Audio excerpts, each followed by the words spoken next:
Biafra, superstars, media. My people, how on a day? How on a day today? I say good morning, good afternoon, good evening, good night, depending on where you listen to the sound of my voice. This is Biafra Superstars Media. My people, this one, this one when I want to talk so is it is more like a yin and yang. Yin and yang. A good place and a bad place. A good story or a bad story. A good advice or a bad advice. A good message and a bad message. Yin and yang. The president of Ohanaeze Ndigbo. The man don't talk. And waiting in talk here, the thing not to sweet me. The beginning na yin. The end na yang. I the vex say in talk say make we go for voting. May we get our PVC card. Ohanaeze Ndigbo they advise Biafrans to go collect PVC card for Nigeria. That one has to be. Then secondly, him can talk about Nnamdi Kanu. That one they good within talk there. So I go tag this one yin and yang. Ohanaeze Ndigbo president waiting day. This video I get them from the channel of Aloy Ejimako, a man I respect so much, one of the lead counsels of Nnamdi Kanu. So if not ready, make now follow me for this one. Today we go speak for pidgin English. Follow me here. This one. Listen. This is Senator John Azota Mbata, President General Ohanaeze Ndigbo worldwide. I am calling upon Ndigbo Nine, wherever you are in Nigeria, to quickly go and take advantage of the voter registration exercise that is going on right now.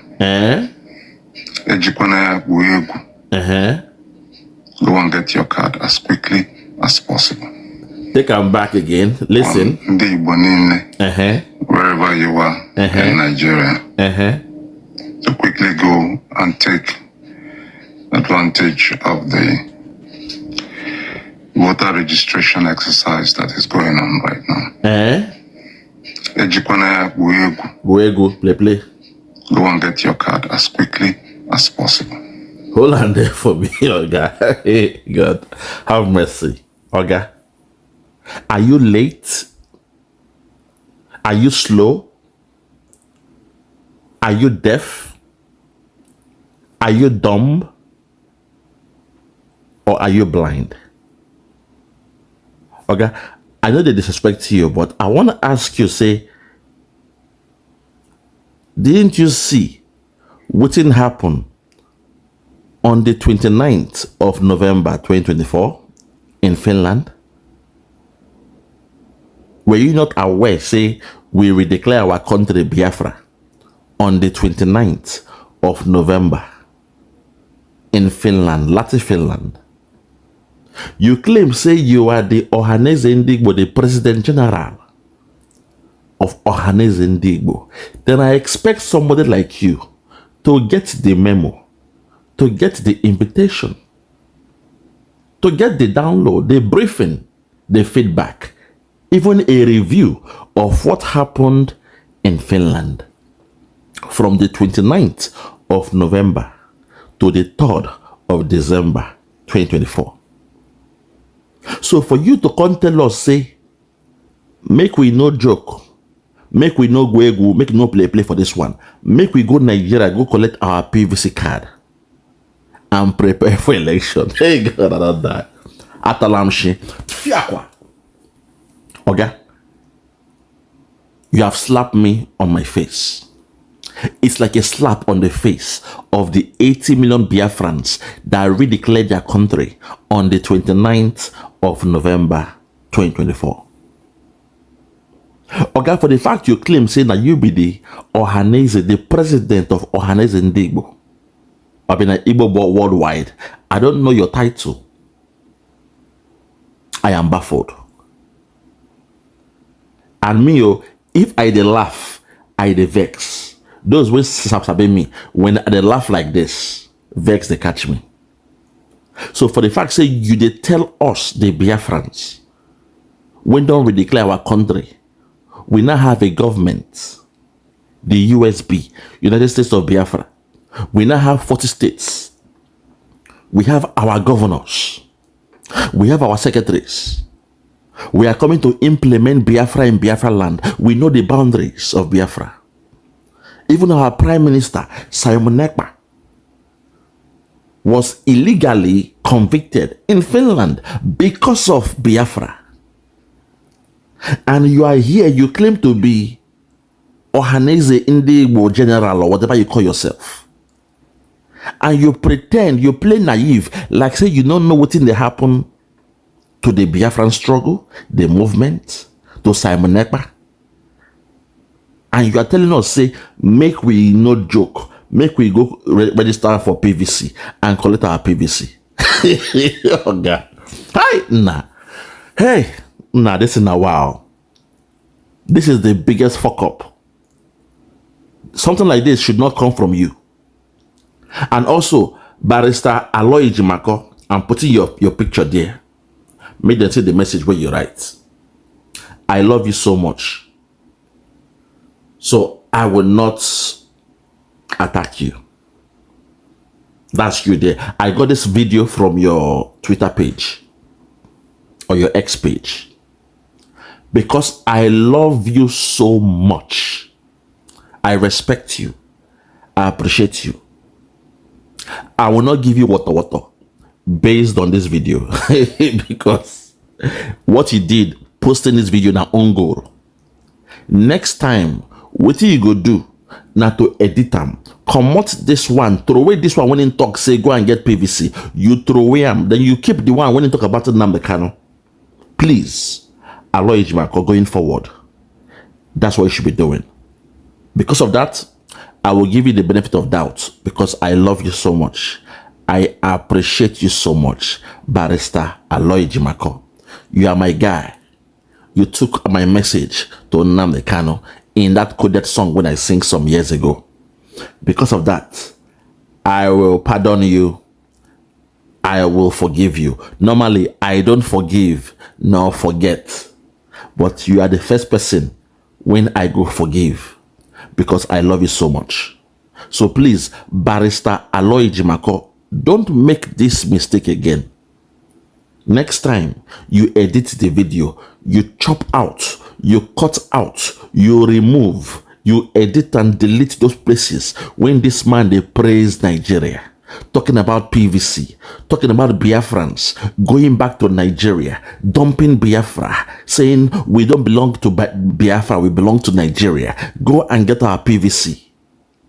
That one alone now, not taboo. So please, going forward, Barrister Aloy Jimako, I want to believe you made a mistake. Or perhaps you don't know how to edit a video. Because you must learn to chop the meat and spit out the bones. You eat the meat and spit out the bones. It means, say, you take the good place and you throw away those ones that will not fit you. So one more time, my people, before we continue for this video, make we hear the nonsense when this man talk.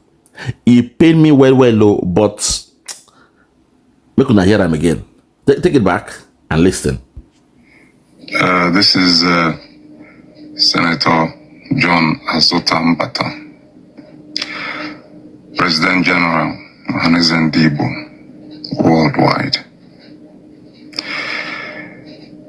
I am calling upon Ndi wherever you are in Nigeria, to quickly go and take advantage of the voter registration exercise that is going on right now.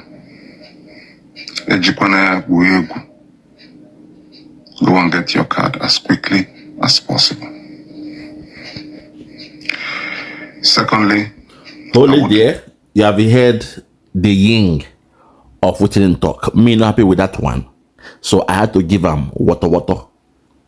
And I also cautioned my beloved brother, Aloy Ejimako, Barrister Aloy Ejimako. Now, make we hear the yang of the story. Like I told you, this one na yin and yang. Make we hear, oh my God. Now, this man vexed me, but make I not show the anger. Now, make we hear the yang of the story, where him speak about the release of Nnamdi Kanu, which is the good side of the story when this man talk. If you're ready, more good here. Here I'm going. I'd like to call upon the federal government of Nigeria to quickly release Nnamdi Kanu. The government has no serious advantage in keeping him. It is important that the government ensures his safety and his welfare. And the government must allow him to go and get medical treatment as quickly as possible. The government must adopt a political solution to this situation. I do not believe that the government has any serious advantage in keeping him any further. Thank you very much. Hold on there for me. Okay. So as now see, the other side of the story makes sense. When in the call on Nigerian government to release Nnamdi Kanu and all those things, see, they don't get advantage over the case of Nnamdi Kanu and the rest of them. But this man's supposed to know, say, the days of calling, the days of talking, the days of speaking to Nigerian government, the days of advocating, saying they release Nnamdi Kanu, those days don't pass. Because if not just talking, it takes for the Nigerian government to release Nnamdi Kanu, they wouldn't even have gone to Kenya to kidnap him. They would have released him way back since 2015, or even when he was on bail in 2017. They wouldn't have gone to his home to buy 28 people plus his dog Jack. So the idea, say, the President General of Ohanaeze Ndigbo is thinking this way. He's so shallow-minded, very vague, very simplistic in his analysis, very timid. He talks very, very soft and timid, like he fear, he beg them, ujo, phobia, he fear Nigeria. He a bit myopic, which means his viewpoint are a bit shallow. They are clouded. For him to assume, say, begging Nigeria till this stage, he dey walk. It tells me, say, him no know what's in there. Because the days of calling and begging Nigeria, the days of saying, oh, I want to call on Nigeria to release Nnamdi Kanu, we don't pass that stage, with all due respect. Now we are instructing Nigeria, say, not even a strand of the hair of Nnamdi Kanu should be hot. We know he was poisoned in Kenya. I made a video here when we say, although that video, I they blow too much of grammar. It like say the Biafrans them. When they laugh, they speak for pidgin English. When I do the video, I was breaking grammar where I expose what happened to Nnamdi Kanu has been similar to the story of Umaru Diko winning day for London. Because when they catch or when they kidnap Umaru Diko, they put him for crate, a very big box.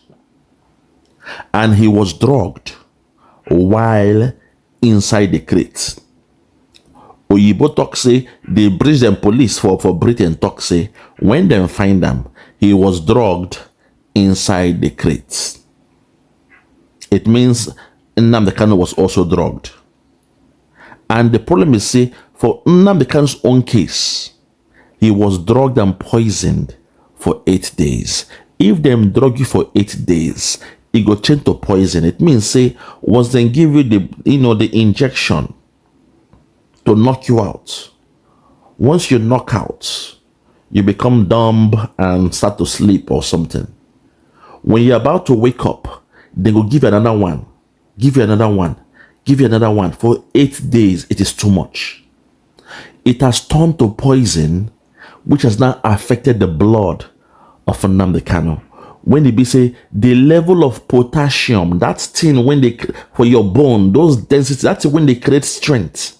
When you lack that thing, it will make you become fatigued. You'll be tired. You'll want to sleep. You'll feel like fainting. You'll be in a dreamland.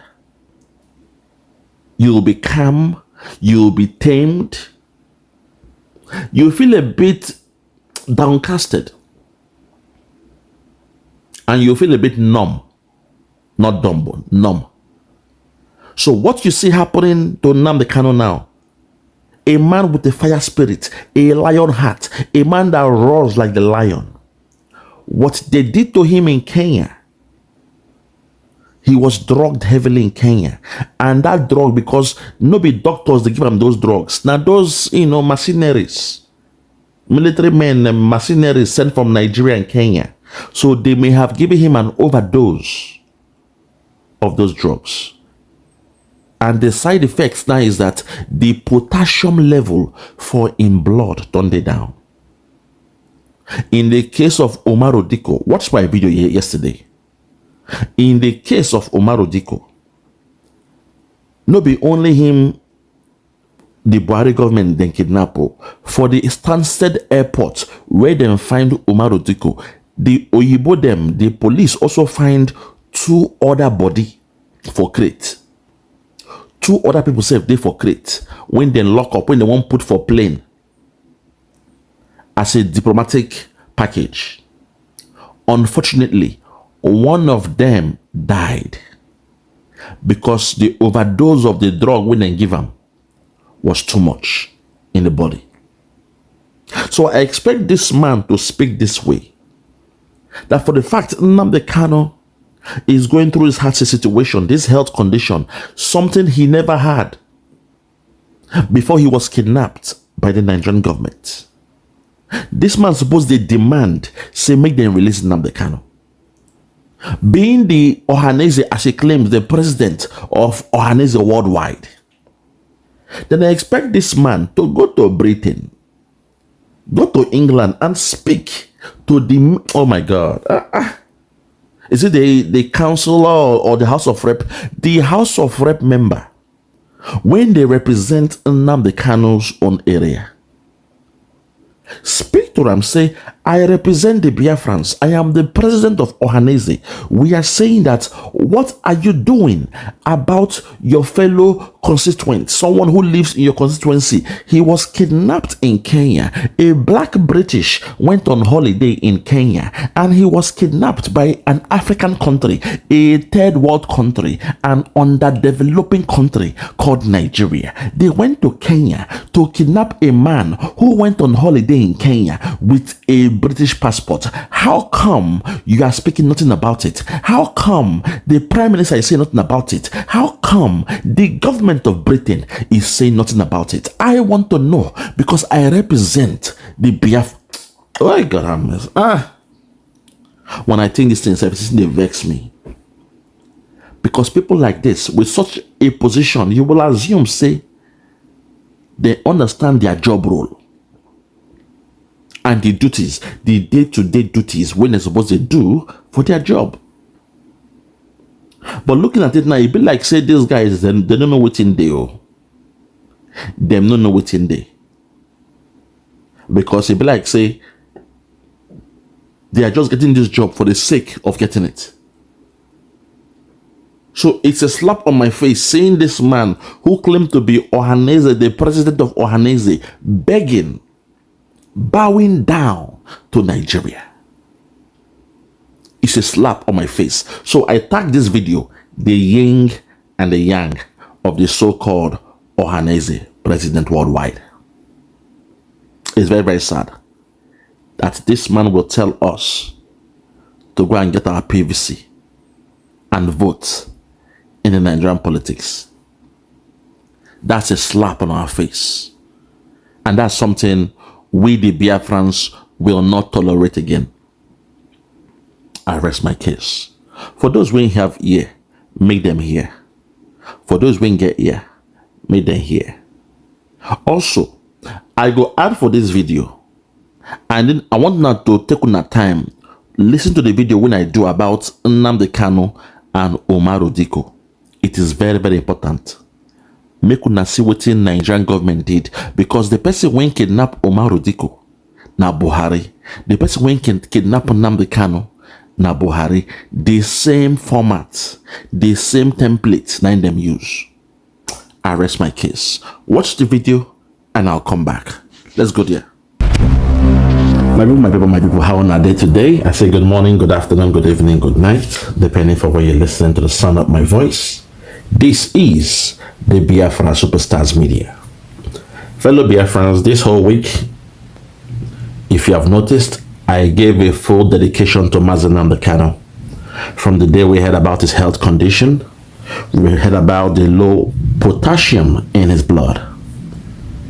And this is a very, very serious situation. We've also heard how Nigerian government, the DSS, more than 50 times the blood of Nnamdi Kanu was taken off him for sampling or for testing. And the last one, they went to South Africa to test his blood. This is happening to our leader Nnamdi Kanu. And you ask yourself, why is this happening? At a time when Nigeria is parleying with those in the north, the terrorists in the north that they call bandits. At a time when they are being their best friends, they are going for a peace treaty. To those who have taken lives, they go for a peace treaty. But Nnamdi Kanu, who is speaking for the liberation of his people, Nnamdi Kanu, who is warning us to beware that those Nigerian government are doing deals with, they are coming to our land. They are coming. Today, they have come to Biafra land. Today, they are in Benue, they are in Plateau, they are in Yoruba land, Kwara State, and the rest of them. They have come. But yet, this man who is the one that cried out in the night, this man is the one who is still being held incommunicado in the DSS dungeon. So at this point, I want you to remember what happened to Nnamdi Kanu in Kenya. And today, while I was doing my research on the man they call Umaru Diko, you will notice that what happened to him, I believe in the 80s, is similar to what happened to Nnamdi Kanu during his ordeal in Kenya. Umaru Diko, a northern man, I believe, the same person Buhari did the unthinkable.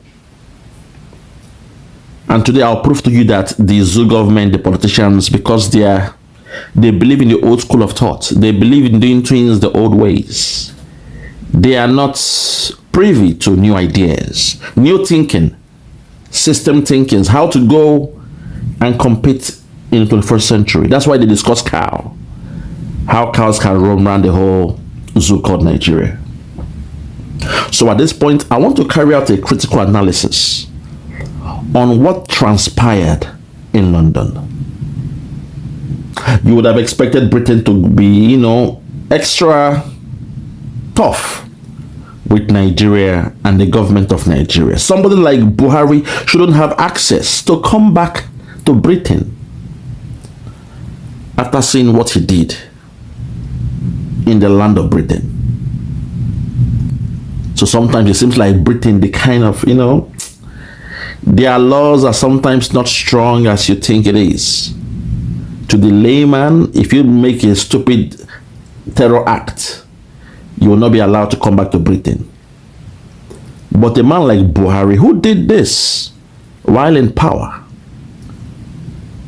still has access to Britain and even died, or he re-died in Britain, because we know from our leader Nnamdi Kanu, Buhari died in Saudi Arabia in a shallow grave.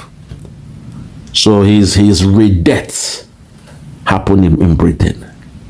At this point, I want you to please fall back, sit back and relax and hear exactly what happened or what transpired from the point of view of the British media.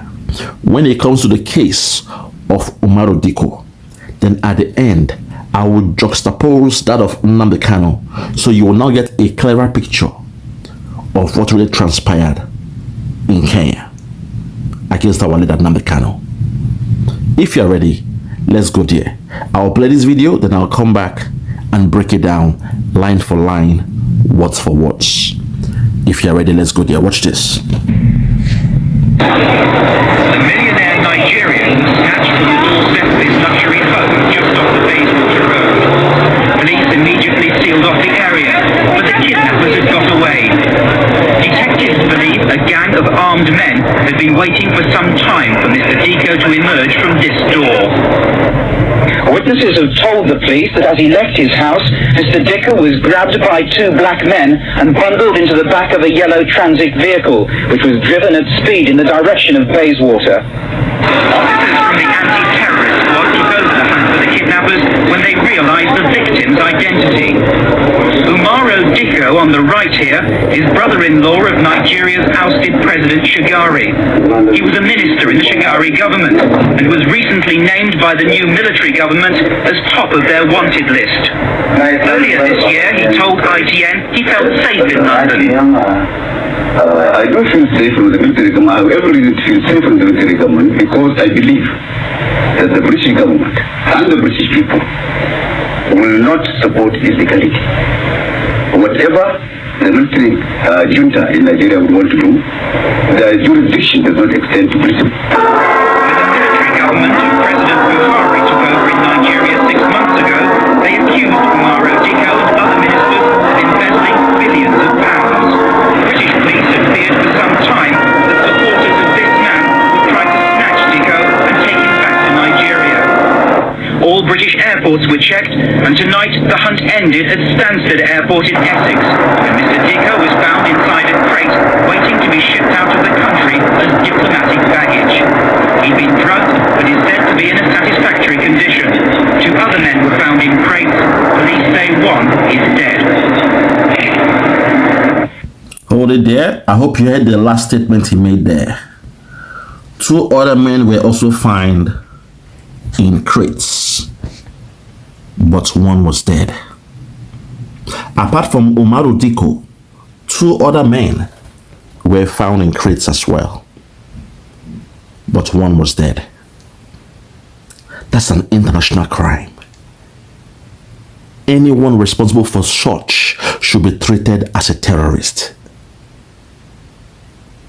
Someone who went to kidnap somebody in a foreign country, but somehow Britain allowed it to slide. Do you see the way the Western world they roll when it comes to the affairs of Africa? As far as they are gaining something special, those fringe benefits, they are happy to make things slide. The same way Finland kept a blind eye to Simon Ekpa because of the lure of the oil and gas contract from Nigeria. They were able to allow the atrocities of Nigeria to slide. And an innocent man who has no criminal record in Finland was jailed in Finland without bail. For 10 months he was held without bail. A man without a single criminal record. This is how the Western world rolls. It's all about their interest. It's all about their personal interest. Someone like Ojukwu made a mistake during the Biafran war. Countries came to support, but they were speaking based on their personal interest. But because Biafrans, we own the resources, Ojukwu wasn't ready to let go in terms of not caring about the percentage of the exploitation those countries would do. But in the case of Nigeria, because they know they don't own the resource in Biafra land, they are happy for any kind of exploitation that countries are ready to do. Come in and, take this crude oil. Don't even put a meter to tell us how much or the amount of crude oil you're taking. Just take it by the end. Give me my quota of 2 billion, 3 billion, 4 billion. That's what they're happy in doing. But when you are the owner of the resources, you want or you would need that country, that company to show transparency, honesty, accountability throughout the whole process. But when the resource does not belong to you, you don't give a damn. You ask them to come in, siphon the crude oil, as long as they pay you your deposit. So for the fact that Britain allowed this to slide in the case of Buhari, that he did this in the home soil, in the homeland of Britain, yet the family, the children of Buhari could abode in Britain. Yet the man called Buhari could go to Britain for medical checkup. And he was not held or whatever. Yes, we knew about the sanctions back then. But you wonder what's really going on in Britain, in the Western world. So at this point, let me take you back to what transpired that day in London. And now you understand the ordeal of our leader, Nnamdi Kanu, while he was in Kenya. Let's take it back. Listen. The millionaire Nigerian snatched from the doorstep of his luxury home just off the Bayswater Road. Police immediately sealed off the area, but the kidnappers had got away.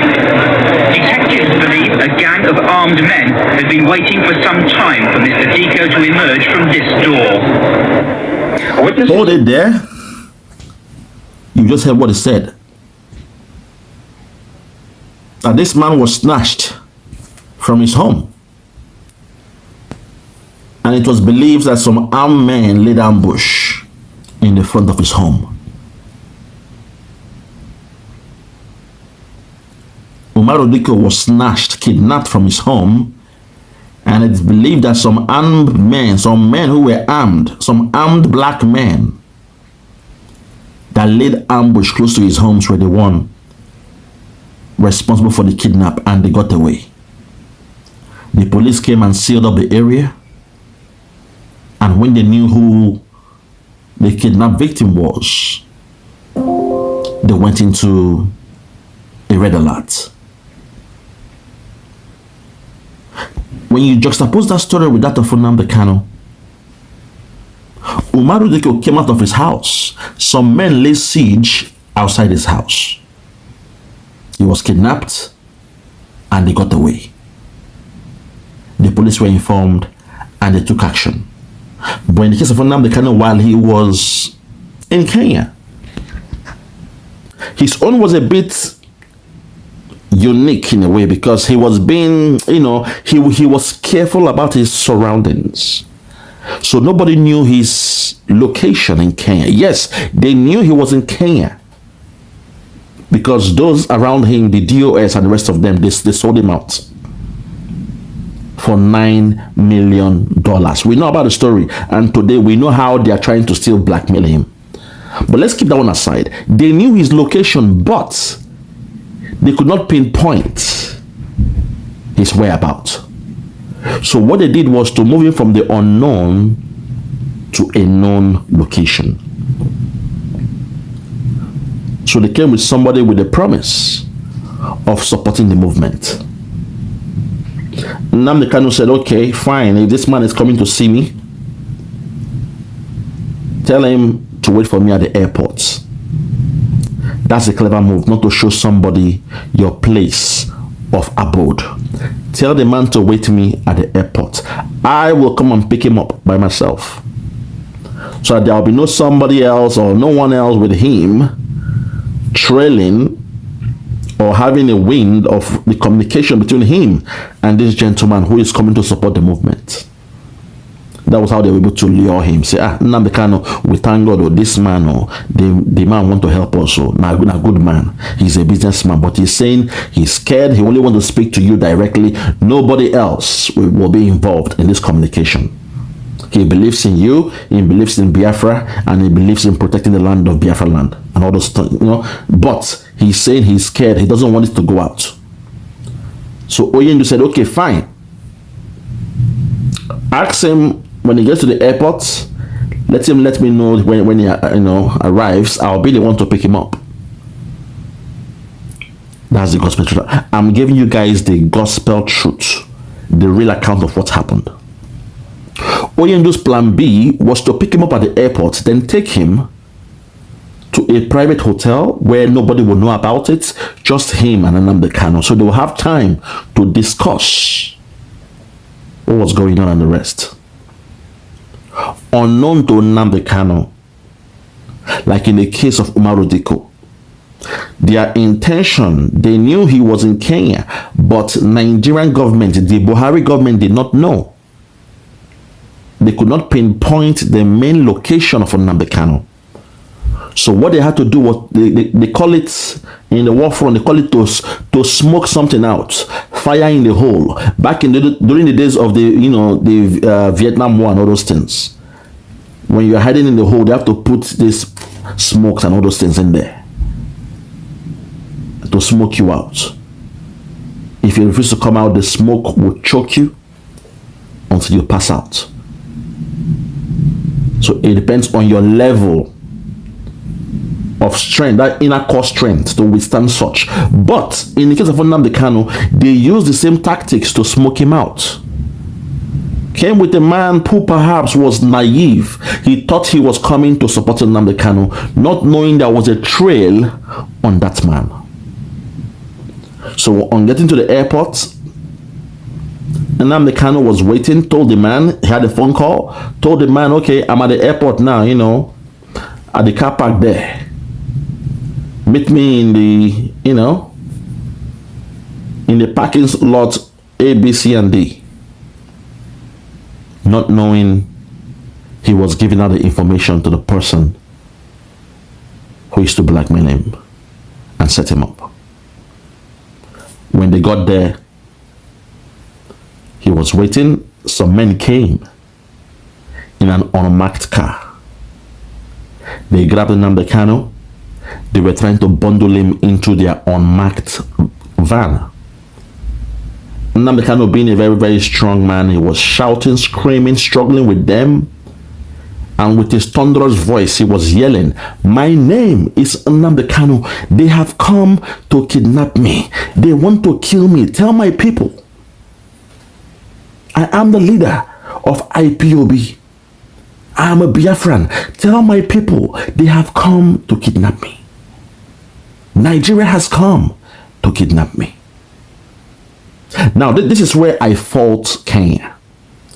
Because the Kenyan government claims that those who carried out those acts, they are foreigners. They are not from Kenya. I doubt it.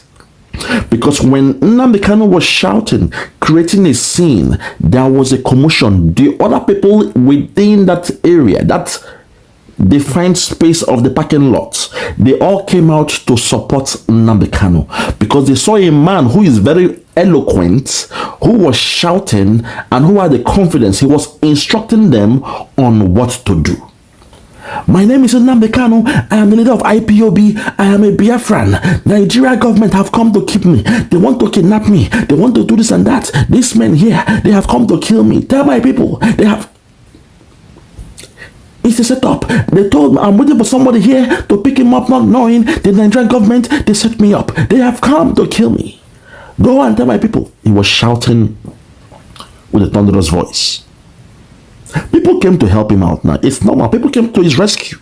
Unfortunately, in this case, those men that held him told the people to back out because he's a terrorist and he has come to terrorize Kenya.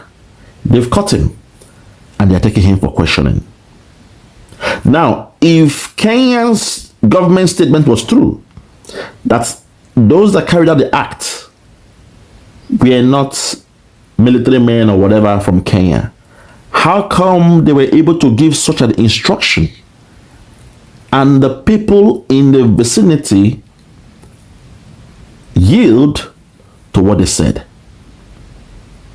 Because you and I know, if a foreign body, mercenaries, if they come to a location and their mission is exposed, they run away. They run for safety. It is normal. I don't care who you are. The moment your mission is exposed, you run for cover. it's a failed mission. You run for cover. But for the fact this guy is the waiter that said, no, don't mind him. He's a criminal. He's a terrorist. He has come to, destroy Kenya. We have caught him and we are taking him somewhere. He's been arrested. And the Kenyan that should know their police, that should know how their army looks like, that should know how their military personnel they dress and look like, they are obliged not to help Nnamdi Kanu when they heard what those men were saying. So Nnamdi Kanu was thrown into the van and whisked away. But now this is where the problem comes. In the case of Nnamdi Kanu, we were waiting for 8 days. There was no report of him missing to the local police. All we heard was he was in the mountain praying somewhere. Those they call the DOS, they said, don't worry, he's fine. He's in the mountain praying somewhere. He's praying for 8 good days. Unlike in the case of Umaru Diko, as soon as those gunmen, those terrorists, kidnapped him, a call was made by his family. And what you are seeing here, the British police, they came out, blockaded, the area where the kidnap took place. And as soon as they knew who the person was, they went on a manhunt mission. Everywhere in the UK was sealed up, including the airports and the airspaces. You will hear that now. But in the case of Kenya, nobody raised an alarm to the Kenyan government. People told us he was praying, that we should not worry. That's why it took them 8 bloody good days or evil days to carry out their act. Now let's continue now. Here the next thing that happened in the case of Umaru Diko, and it will blow your mind. Listen. Told the police that as he left his house, Mr. Diko was grabbed by 2 black men. Listen. It was some time for Mr. Diko to emerge from this door. Listen. Witnesses have told the police that as he left his house, Mr. Diko was grabbed by 2 black men and bundled into the back of a yellow transit vehicle, which was driven at speed in the direction of Bayswater. Officers from the anti-terrorist squad took over the hunt for the kidnappers when they realized the victim's identity. Umaru Diko, on the right here, is brother-in-law of Nigeria's ousted President Shagari. Shagari is the brother-in-law of this man. The officers in the UK, they went on a manhunt. Immediately they knew the identity of the kidnapped victim. Immediately they knew the identity of the kidnapped victim.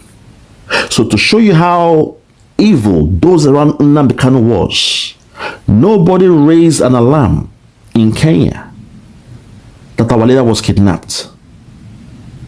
Instead, what they told us was he went for prayers. And in this case now, Britain, knowing who the person was, they went on a manhunt to make sure he's not taken out of the country. And we've just heard now that he is the brother-in-law of the then Shehu Shagari. Let's continue. Listen. In the Shagari government, and was recently named by the new military government as top of their wanted list. Listen. And was recently named by the new military government as top of their wanted list. He was recently named by the then Buhari government as one of those who are top in their most wanted list. We also, when they were putting bounty on the head of Nnamdi Kanu, the northern elites, they put the bounty on the head of Nnamdi Kanu. Some of you were wondering what's going on. When you put the bounty on the man's head, it means he's one of the most wanted. Umaru Diko, his brother-in-law was who? Shehu Shagari. And he was a minister in the government of Shehu Shagari. So Nigerian government, the military, they felt that he had stolen billions, or he had access to the billions supposedly looted by Shehu Shagari, according to them. Let's continue. Mind you, the Shehu Shagari government was a civilian government, and the then Buhari government was a military junta. Let's continue. Listen.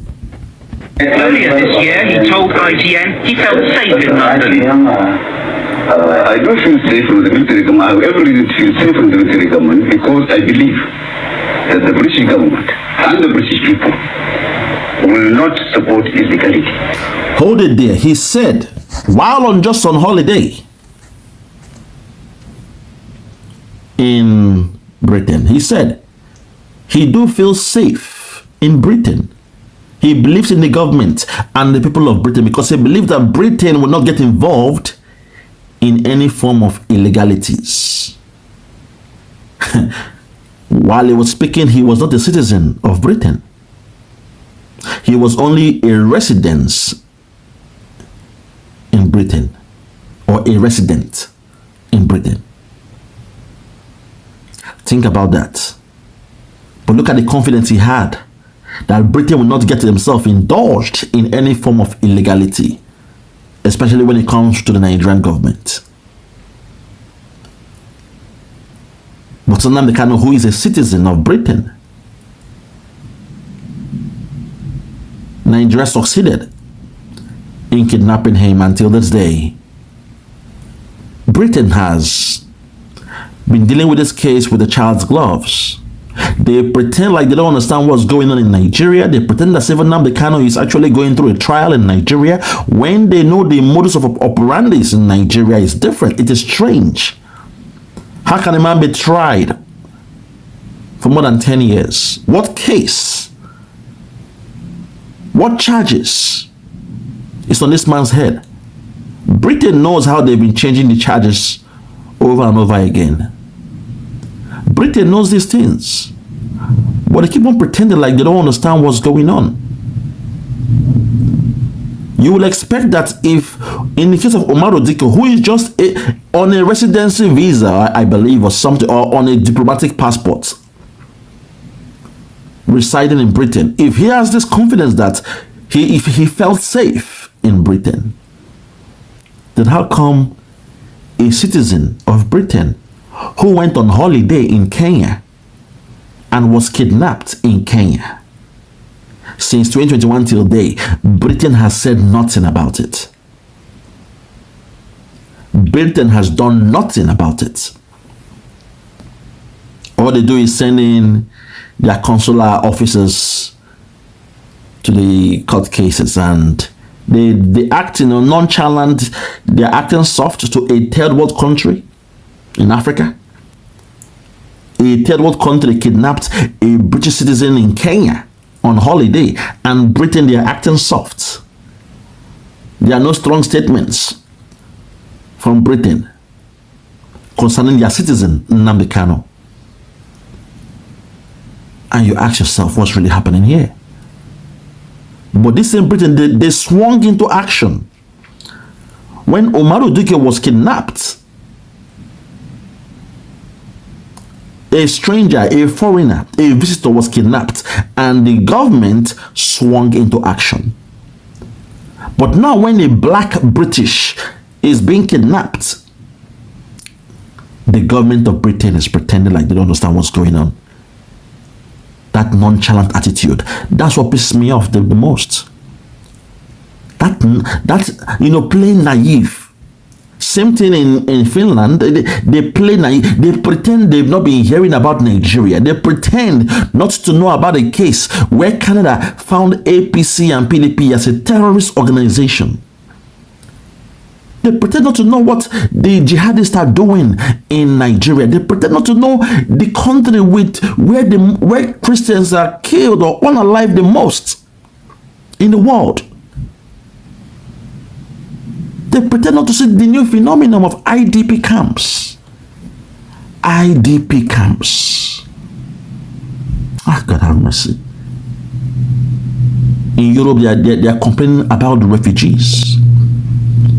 So Nigeria came with a new techniques, a new strategy where you keep them within, not without. That way, they are not refugees, on a refuge or whatever in a different country. No. They are contained within Nigeria, but in an IDP camp. in a location outside their community, a location outside their place of origin. That way, it is an in-house contained strategy, policy to Islamize Nigeria and to take over the resource, the land of the people. Because Nigeria knows if people start to run away from the country as refugees, then perhaps the Western world might have to speak on it. So they came with the strategy, okay, in this case, let us find a way to make sure we keep everything in-house. So the mantra IDP camp, internal displaced peoples or persons, was formed. You keep it in-house. Lord have mercy. Finland knew all these things, but they pretend, they act nonchalant, like they don't know what Nigeria is. A notorious country. They pretend not to understand what Nigeria is or what's going on in Nigeria. Instead, they have come to bite, from the rotten apple. They got the contract, oil and gas in Lekki Peninsula in Lagos. Oil and gas. Biafran oil and gas piped from Biafra land, from the creeks to Lekki. And Finland felt so good, say, wow, this is our chance to make some billions. Hence, now they pretend not to know what's going on, and they even went, they went the extra mile to even, find their own guilty. A man who is a politician, a man who has no criminal record in the name of Simon Ekpa, they found him guilty in Finland. Make that make sense. Let's continue. Listen. Whatever the military junta in Nigeria would want to do, the jurisdiction does not extend to Britain. Hold it there. Whatever the zoo military junta wants to do, their jurisdiction does not extend to Britain. That was the assumption of Umaru Diko. So he was confident that he was safe. So you ask yourself, why did Kenya, till now, they've not taken Nigeria to the international courts? If they are claiming that they had no hand in what happened to Nnamdi Kanu, if they are saying they were not involved, then how come they're not taking Nigeria to court for coming to their land or their country to carry out such a heinous act of terrorism and kidnapping? Because also Nnamdi Kanu was tortured for 8 days. He was poisoned. They know Nigeria's jurisdiction does not extend to Kenya. So how come the government of Kenya has not taken any legal action against Nigeria? Sometimes I wonder. Sometimes I ponder. Sometimes I think out loud. If you claim that this man who should be under your protection, because when someone comes to your country on holiday or whatever, automatically their welfare and safety lies on your hands. And not only that, a British citizen came to your country on holiday, and the Nigerian government came to your own jurisdiction, came to Nairobi to kidnap him as you claim. Until this day, all Kenya has done was to go to court to say, to them, they believe Nnamdi Kanu must still be in Kenya. Whatever he's doing in Nigeria, Nigerian government must send him back to Kenya. But they are not holding Nigerian government to account, making them to pay for their actions. They ain't doing that. So I'm asking myself, what's really going on here? What's really going on? Let's continue. Listen. The military government of President Buhari took over in Nigeria 6 months ago. They accused Umaru Diko and other ministers of embezzling billions of pounds. British police have feared for some time that supporters of this man would try to snatch Diko and take him back to Nigeria. All British airports were checked, and tonight the hunt ended at Stansted Airport in Essex, where Mr. Dicko was found inside a crate, waiting to be shipped out of the country as diplomatic baggage. He'd been drugged, but is said to be in a satisfactory condition. He was drugged, but he was said to be in a stable condition. He was drugged. Underline those words. I tell you that Nigerian politicians, they follow the old school of thought. They are not smart enough to come with new tactics. They go with the old school of thought. They repeat things they did 20, 30 years ago. They keep on doing it. 60 years ago, blame the Igbos and your problems will be solved. Bring in tribalism, and before you know it, Nigeria will become one to attack one particular tribe. He was drugged. I asked you to underline those words. But when they found him, he was in a stable condition. Now, do you see why we said Nnamdi Kanu was also poisoned and drugged in Kenya? Because if all the strategies and tactics used by the Buhari government in the case of Umaru Dikko is similar, perfectly aligned with what they are doing to Nnamdi Kanu, then you will understand that Nnamdi Kanu, for those 8 days, he was drugged. He was chained to the ground. He was drugged while they were observing. They didn't want to make the same mistake they made in the case of Umaru Dikko, because in the case of Umaru Dikko, they rushed quickly to the airport.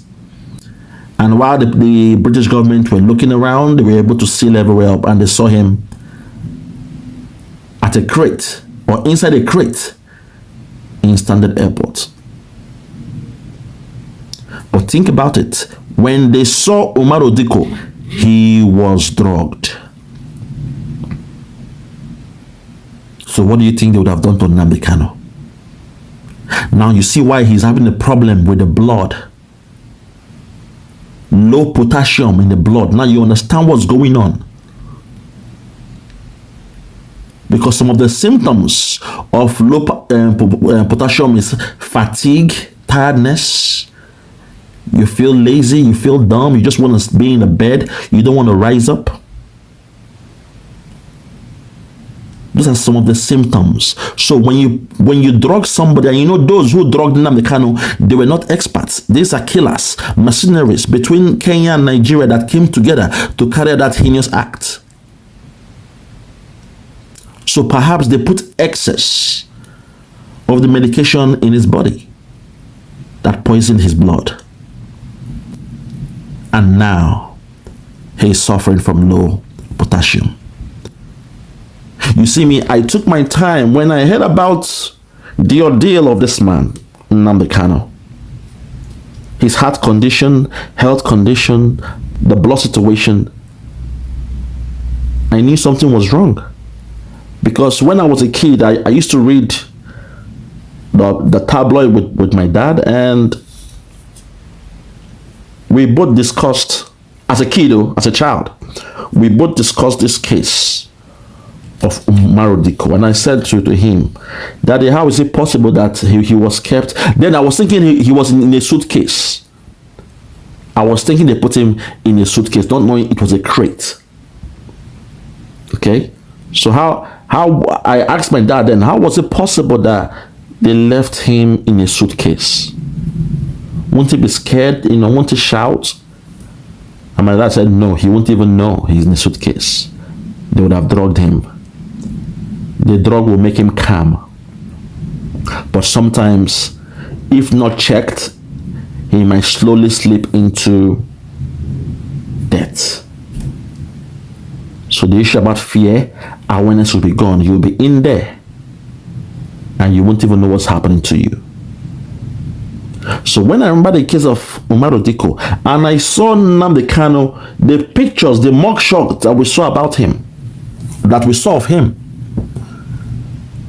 where one military man was holding him, and to call a spade, he was looking so weak. It is clear somebody was holding him to look steady. But if you look at his head was going backwards. It tells me of a man or a person who is deeply asleep, but they want to keep him awake for a mugshot. His eyes were closed, his lips were sealed, were closed, and his head was going backwards. But the military men held him in a position to look as if he was actually there with them. Nnamdi Kanu was overdosed with poison, not drugs. Because when you overdose someone with drugs, it becomes a poison. And what they did to him has led to the condition he's going through. Take your time, go and investigate that picture again. You will see what I saw in that picture. I knew he was poisoned. Let's continue. Let's continue. 2 other men were found in crates. Police say one is dead. Boom. 2 other men were found in the crate. And police said one of them was dead. Can you now see that thin line of what drugs can do to a person? Because when they drug you the wrong way, the wrong dose, in terms of the dosage, when they give you the wrong one, it's a thin line between life and death. Your heart might just stop beating, and slowly you fall into death. One of them died in the process. So those who assumed it was a case of just Nnamdi Kanu, they went all out to get 3 people, Nnamdi and 2 others. The Buhari government did this. They went on a kidnapping spree in a foreign country, in Britain. Britain of all countries, the Buhari government, to show you how low and shallow his IQ is, that he couldn't even understand the consequence of his actions. You are going to Britain to do this. Do you know what the repercussion for you, your children, your family, your government, your country? Now I get it.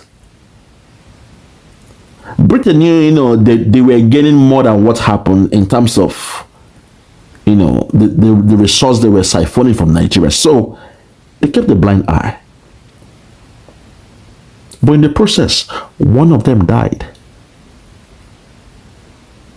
But Britain kept a blind eye. The same way Finland is keeping a blind eye in the atrocities happening in Biafra land, knowing fully well Simon Ekpa is the only one that stood up in the absence of Nnamdi Kanu to say enough is enough. These terrorists will not be allowed to take over Biafra land. In everything Simon Ekpa did, he was sending in all the evidence to to Finland. But unfortunately, Finland kept a blind eye. Lord have mercy. My heart is heavy. My heart is heavy. I can't believe this. Now it is clear that Nnamdi Kanu for 8 days was drugged. And we thank God that God kept him alive. Because any mistake, that dosage would have killed him. But unfortunately, it has tampered with his heart condition, with his health, with his blood, with his body organs. And now he's a very, very sick man. So we are letting the whole world know. After I took my time to break this video down, we are putting the whole world in alert or on alert. That if they allow Nigeria to kill our leader Nnamdi Kanu and they keep a blind eyes, we the Biafrans, we will not keep a blind eyes. Because Nnamdi Kanu means the world to us. Simon Ekpa means everything to us. They are the ones ordained by God to protect us, we the Biafrans that don't believe in Islam. We are Christians, Jewish, and traditional worshippers in Biafra land. I repeat, we are mainly Christians, Jewish, and African traditional worshippers in Biafra land. We don't believe in Islam. There is no Islam in Biafra land. Islam is alien to us. Which is why in Nigeria they hate the Biafrans with a passion, because they see us as a stumbling block. We are the ones slowing their process. The Islamification process, which will eventually lead to Islamization. I repeat, they see Biafrans as the stumbling block. That stubborn child slowing the process of Nigeria becoming an Islamic country. Some of you, because of tribalism, you will not see what's going on. Some of you, you see us as the problem because somehow you envy us that we do well in business. We come to your land and we excel, and you're wondering, how can these foreigners or these strangers who come, these interlopers, who come to live amongst us, they are doing very well. Why? Because we don't believe in a 9-to-5 kind of jobs. We are businessmen by nature. We believe in the science of business. This tribalism has created a clog in the wheel of progress that the other countries or other states or the other tribes within Nigeria that knows what is happening, but somehow they feel good inside when the might of the Nigerian military is sent to the Biafra land to decimate, create a genocide, and kill us at random. They feel good about it because of enviness and jealousy. They don't want to look at the bigger picture, the large picture, the lost picture of what is happening in Nigeria, what is happening in Benue, what is happening in Plateau, what is happening even in the north, in the Christian areas of the north, Southern Kaduna, Zamfara, Katsina. They see what's happening, but they pretend. In Yoruba land, Kwara, as we speak, things are happening in Kwara. Kwara state is going down. They are now stopping the cultures of the Yorubas being practiced in Kwara. But the response of the Yorubas is to turn around and find a way to stop the Biafrans in Lagos doing their traditional activities, ceremonial activities, without portfolio, without real office. Figureheads who claim to be the OB of this. You know they are just figureheads, but somehow you feel so quick you are offended to stop us in Lagos. Those that just have a ceremonial power. They have no real power. But the emir can come and do what he's doing in Lagos. In Kwara State, they can come and stop you from worshiping your gods, from doing what you are doing, and it's okay. Nobody complains. You take your anger, your aggression, and you put it on the Biafrans. Fellow Biafrans, this is the problem we have. When we say these things, nobody want to listen to us because deep inside, Nigeria knows what they do. That the moment you want to speak out for the Biafrans, they come and cajole you with a contract, a deal you cannot reject. Today, Britain is keeping quiet to what has happened to Nnamdi Kanu, a black British who went on holiday in Kenya and was kidnapped by the Nigerian government, taken from Kenya to Nigeria. Britain is doing nothing. And the one who did it is a repeated offender. Buhari is a repeated offender. A terrorist and a kidnapper who did the same thing to Umaru Diko in the 80s. But Britain is keeping quiet. Suddenly, Britain does not have the information. They don't have the documents, the dossier of the antics, the activities of the Buhari government. Today, as we speak, Finland, of all countries, they act like, oh no, nothing can be done about it. Simon Ekpa got his independence illegally. Simon Ekpa's Biafra was redeclared illegally. We followed an illegal process. God have mercy. Then why can't Finland take the lead and show us the legal process then? Come Come on, we're inviting you. Come and take the lead and show us how to go about it. A process that over 50 million people, they voted in the process. The Biafrans, we approve the process used by our Prime Minister and we follow the process. But today, Finland court is saying, no, you know, the way you redeclared your country was done illegally. A very tiny country as Finland, 6.5 million living in the local and about 3.5 living in diaspora. A very tiny country is telling us, the Biafrans, that the process we used is illegal.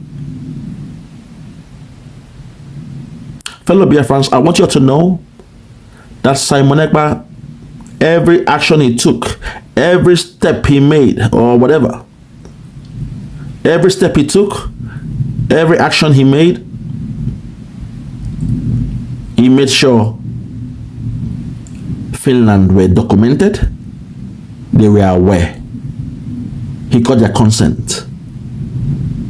And to prove the doubters wrong, I present to you a recorded video evidence of Simon Ekpa presenting to the Finnish government all the documentations of the activities that the Biafrans were looking towards the redeclaration of Biafra. The video you're about to watch, it will blow your mind. Simon Ekpa showed them everything, gave them copies of everything. They were aware we were coming to Finland for a convention that will eventually lead to the redeclaration of Biafra. Finland was aware. How come they didn't tell us it was illegal? We all came to Finland. So please watch this video and I'll wrap it up. Thank you and God bless you. Watch this. Entinen puhdistus ja kristittyjen vainot Nigeriassa. Se hallituksen toimesta sekä tuntoo muuta vaikuttaa Biafran itsenäisyysprosessiin Nigeriassa. Kiitos.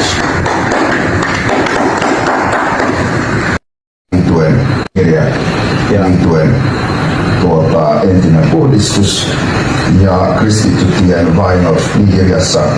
Se hallituksen toimesta sekä tuntoo muuta vaikuttaa Biafran itsenäisyysprosessiin Nigeriassa. Kiitos. Yeah, check me out. Superstars Media. Lord Logan, Bloomington, Lord Logan, and it's Wild Flora Show. 1914 amalgamation is what we dying for. 3 nations to 1 nation, ever since annihilation. Nepotism is nonsense. You and you, clap your hands. Biafra gonna come, clap your hands. Biafra, Oduduwa, we're free now. Freedom is gonna come, we're free now. Yeah.